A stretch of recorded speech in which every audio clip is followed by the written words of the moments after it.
A very good morning, all of you. Class 7th, subject Social Studies.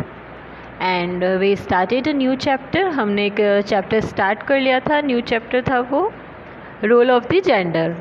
Okay, now we have to continue with a new topic that is work. हमें एक नया topic लेना है, वो work है, उसके बारे में हम पढ़ेंगे. ठीक है. Work, what does it mean by the work? Work का मतलब क्या है? देखो, even after they grow up the work done by man and women is not valued equally. देखो, काम पूरा हो जाने के बाद में भी आदमी और औरत जो रहते हैं उनके काम भले ही इक्वल हो, लेकिन उनको इक्वलिटी नहीं दी जाती. All the house work that women do is not considered work.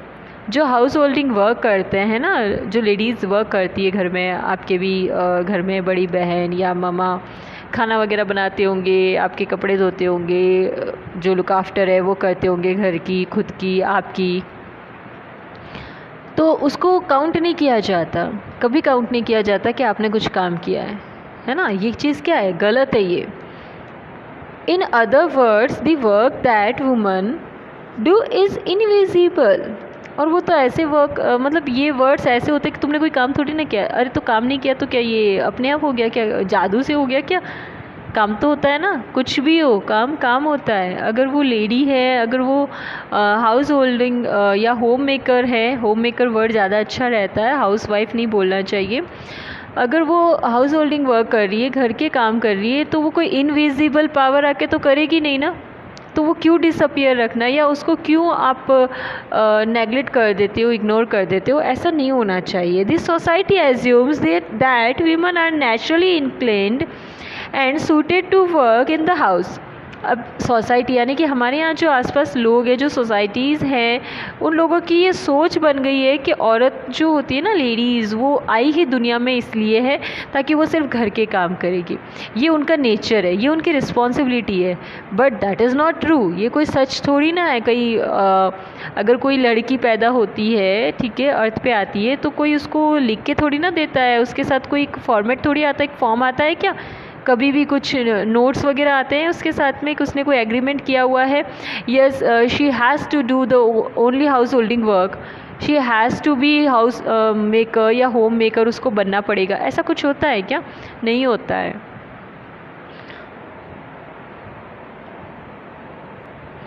Now in this way it devalues the work they do. और उनकी जो वर्क होते हैं ना, क्या कर दिया जाता है? उनको इग्नोर कर दिया जाता है, कोई वैल्यू नहीं दी जाती है. हम भी नहीं देते हैं वैसे तो, है ना, नहीं देते हैं ना. कभी बोला है कभी मम्मी आप थक गए होंगे, बहुत सारा काम कर लिया, आज मैं आपकी हेल्प करता हूँ या करती हूँ? नहीं बोलते हैं. यही तो होता है ना, स्टीरियोटाइप के अपने माइंड में एक फिक्स हो गया है, नहीं मम्मा है, मम्मा को तो काम करना ही पड़ेगा. कभी नहीं होता. हमें ऐसा बोलना चाहिए, उनको वैल्यू देनी चाहिए. कोई फ़र्क नहीं पड़ता आप बच्चे हो, आप छोटे हो, ये भी मैटर नहीं करता कि आप लड़के हो तो आप क्यों मम्मा की हेल्प करोगे, सिर्फ आपकी सिस्टर करेगी, छोटी है या बड़ी है. नहीं होता है. आपकी भी उतनी ही रिस्पॉन्सिबिलिटी बनती है जितनी आपकी सिस्टर की बनती है. ठीक है.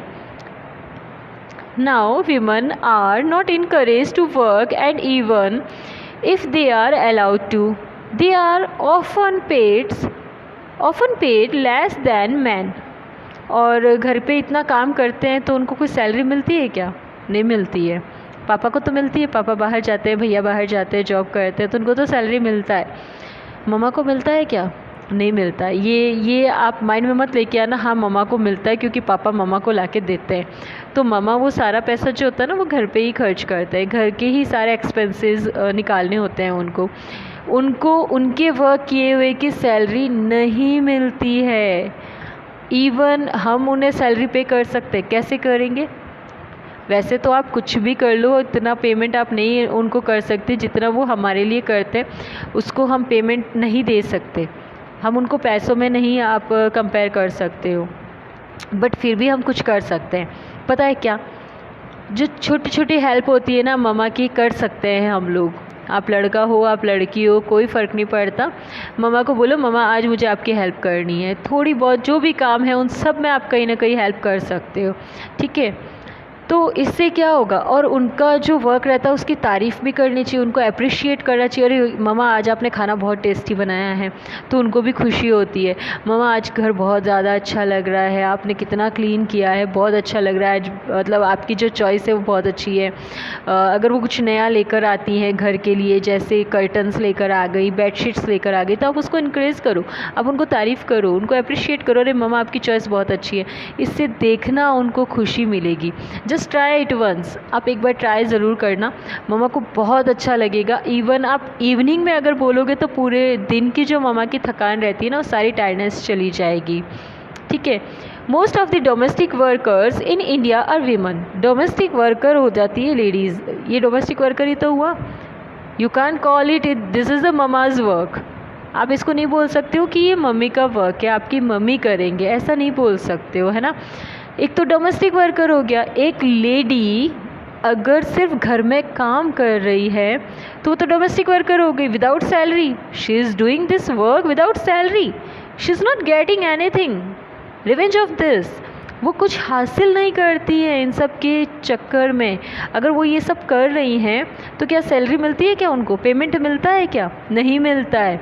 मिलना चाहिए, ज़रूर मिलना चाहिए, है ना। आपको लग रहा होगा कि मैम पता नहीं क्या बोल रहे हैं, बट ये फैक्ट है। जिस दिन आपके माइंड से ये क्वेश्चन डिसअपियर हो जाएगा ना, व्हाट इज शी सेइंग, ये टीचर क्या बोल रही है, ये मैम क्या बोल रहे हैं, ये कोई होता है क्या, ममा को सैलरी कोई देगा क्या, क्यों देंगे, घर का काम ही तो कर रही हैं, उनका तो काम है घर का काम करना, उनकी यही रिस्पॉन्सिबिलिटी, वरना वो क्या करेगी, she is lady, she has to do this. No, ये गलत बात है, ये गलत चीज़ है, ये नहीं होना चाहिए। She has to get salary, उसको उनको मिलनी चाहिए सैलरी। अगर आपकी ममा कर रही है, चाची कर रही है, ताई कर रही है, आंटी कर रही है, कोई भी कर रहा है, ठीक है, कोई भी अगर घर के काम करता है, मैं ये नहीं कह रही कि उनको सैलरी दो, सैलरी वैसे तो देनी चाहिए, मिलनी चाहिए, बट अगर आप नहीं कर सकते हो तो उनकी हेल्प कर सकते हो आप इन सारे कामों में, है ना। Now working women are expected to do house work as well. अब देखो, जो वर्किंग वीमन रहती है उनसे ये भी उम्मीद की जाती है कि वो जॉब भी करेगी और वो घर का काम भी करेगी। जैसे वो जॉब करती है, जैसे वो अर्निंग करती है, वैसे के वैसे उनसे घर का काम भी करना पड़ेगा। बट यार, she is human, she is human, not a machine, जो दोनों काम एक साथ कर लेगी इक्वली, और बराबर पूरी रिस्पॉन्सिबिलिटी उन्हीं की है करने की। अगर ऐसा होता है then this is the wrong thing, ये गलत है। वो घर का काम भी करेगी, बराबर करेगी, पूरा अकेले करेगी, वो बाहर के भी सारे काम कर रही है, वो अकेले कर रही है। That is not good thing, that is not the right way to treat her. उसको इस तरह से ट्रीट करना गलत है, नहीं होना चाहिए ऐसा। Even in families that practice agriculture or a particular art or craft, women are expected to play a supportive role. अब जो विमन होती है उनको क्या मिलना चाहिए, एक सपोर्टिव रोल रहता है, उनको सपोर्टिव रोल मिलना चाहिए। सपोर्टिव रोल क्या होता है, ऐसा नहीं है कि सारा मेन रोल उनको ही मिलेगा। मेन रोल का मीनिंग समझ रहे हो, she is not playing a game, she is not playing any role in any play. वो कोई प्ले नहीं कर रही है जिसमें उनको रोल प्ले करना है, नो। उनको वर्क करना है तो सपोर्टिव रोल होना चाहिए। सपोर्टिव क्या होता है कि किसी और के साथ मिल के वो काम करेंगी, मतलब कोई और भी उनकी हेल्प करे, और करना चाहिए। अगर आप छोटे हो, अगर आप बच्चे हो, तो आप उसके अकॉर्डिंग हेल्प कर दो, ठीक है। अगर आप बड़े हो तो बड़े के अकॉर्डिंग हेल्प कर दो। ज़रूरी नहीं है कि बड़ा काम करना है, छोटे हो तो बड़ा काम करना पड़ेगा, नहीं। छोटे हो तो छोटे छोटे काम करने में हेल्प कर सकते हो, मामा की घर में कर सकते हो। घर के आसपास अगर कुछ काम हो जाता है तो वो आप मामा के साथ जाके उनकी हेल्प कर सकते हो, ठीक है। And if you are enough mature to do the support and to do the work as well as with her, तो आप उनके साथ उनके बराबर वाला काम कर लो ना। जैसे मामा, आज आपने अगर वेजिटेबल आपने बना दिया है तो आज चपाती मैं बना देता हूँ या बना देती हूँ, क्या फ़र्क पड़ता है। Doesn't matter you are a girl और you are a boy. Now for example, though more than 4/5 of working women are employed in agriculture, they are not considered farmers. They are believed to be helping men in their work. Now, अब देखो example दिया है इसमें, वो कोई ऐसी farmer जैसी नहीं है जिसको आप दिन भर काम करने के लिए वो दिन भर मेहनत करती रहेगी, ठीक है, ऐसा नहीं होता है। फार्मर्स को भी क्या करना होता है, रेस्ट की नीड होती है, उनको भी हेल्प करने की ज़रूरत होती है, हेल्पर्स की ज़रूरत होती है। वो भी बहुत सारे वेपन्स यूज़ करते हैं, ठीक है, बहुत सारे ऐसे टूल्स यूज़ करते हैं। तो वैसे ही नॉट वेपन्स, टूल्स यूज़ करते हैं, मशीन्स यूज़ करते हैं। तो वैसे ही मामा को भी सपोर्ट में कोई ना कोई रहना चाहिए, लेडीज़ के सपोर्ट में रहना चाहिए। नाउ विमेन एट वर्क, ये एक पिक्चर है जिसमें बताया जा रहा है एक लेडी है, वो क्या कर रही है, she is doing stitching work like a tailor, वो एक मशीन पे वर्क कर रही है। ना विमेन्स स्ट्रगल फॉर इक्वलिटी, अब देखो विमेन जो है उनका स्ट्रगल है इक्वलिटी के लिए, ये तो बहुत ज़रूरी है। आज भी मैंने आपको पहले भी बताया था, रूरल एरियाज़ में ये डिस्क्रिमिनेशन देखने को मिलता है। बहुत से ऐसे बैकवर्ड सिटीज़ भी हैं, बैकवर्ड विलेजेस हैं, टाउन्स हैं छोटे छोटे से।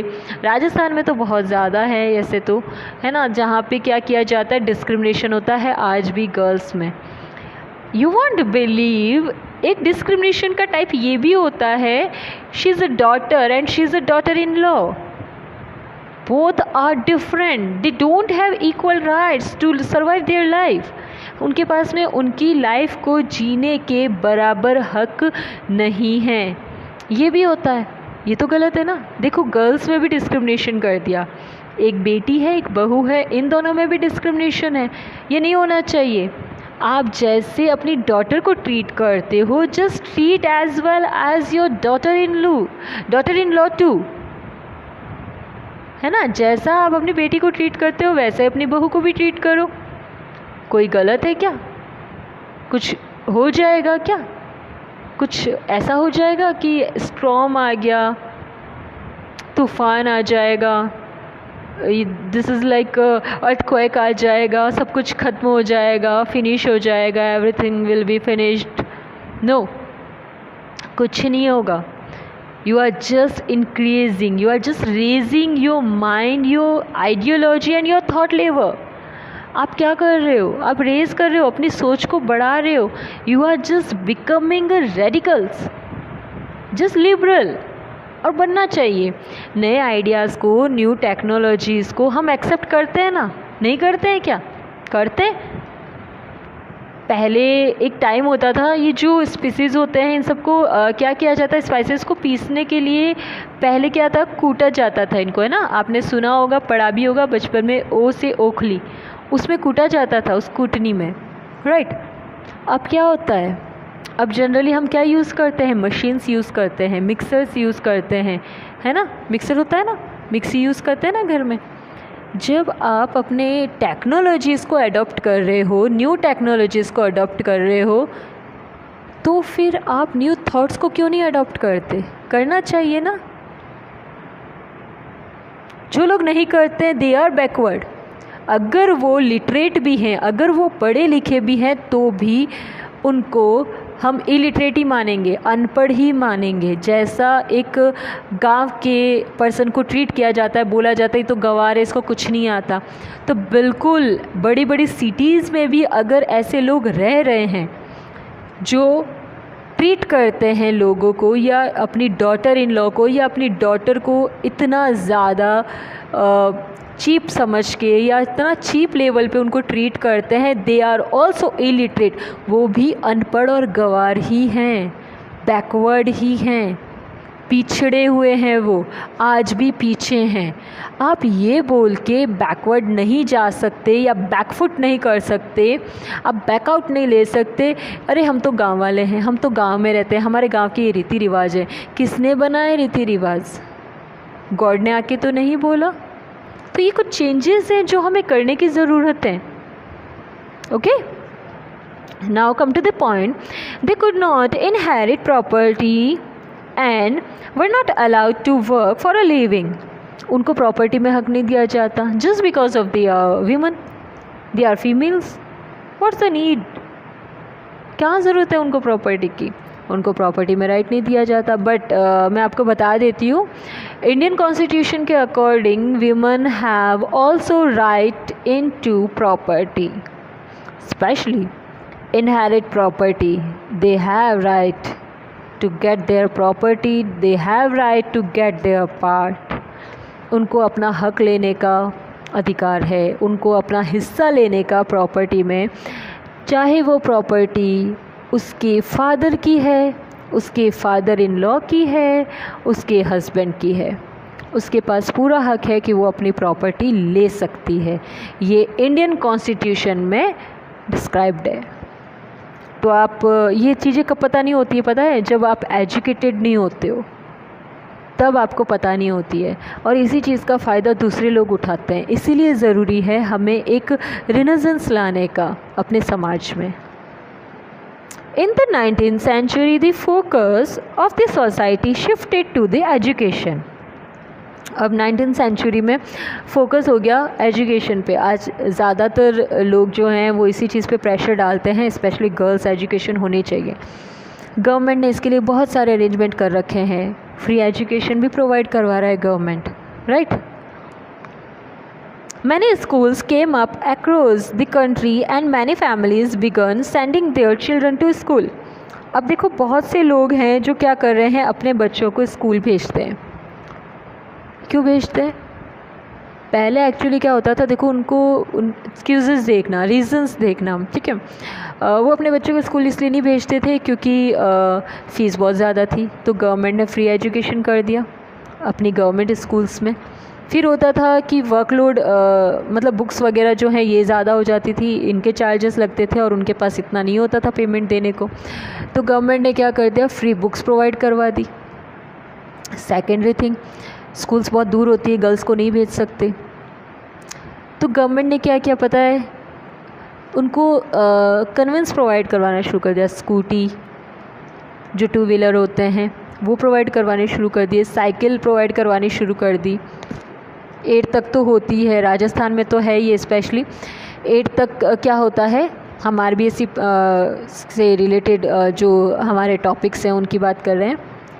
तो ये जो गवर्नमेंट ने अलाउ किया है, ये सारी फैसिलिटीज़ किसके लिए है, पब्लिक के लिए है।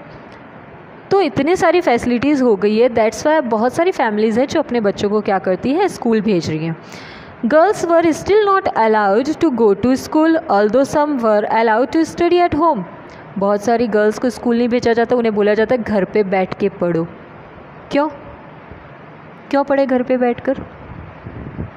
Just because of they are girls, सिर्फ इसलिए कि वो लड़कियाँ हैं? नहीं होना चाहिए, गलत है।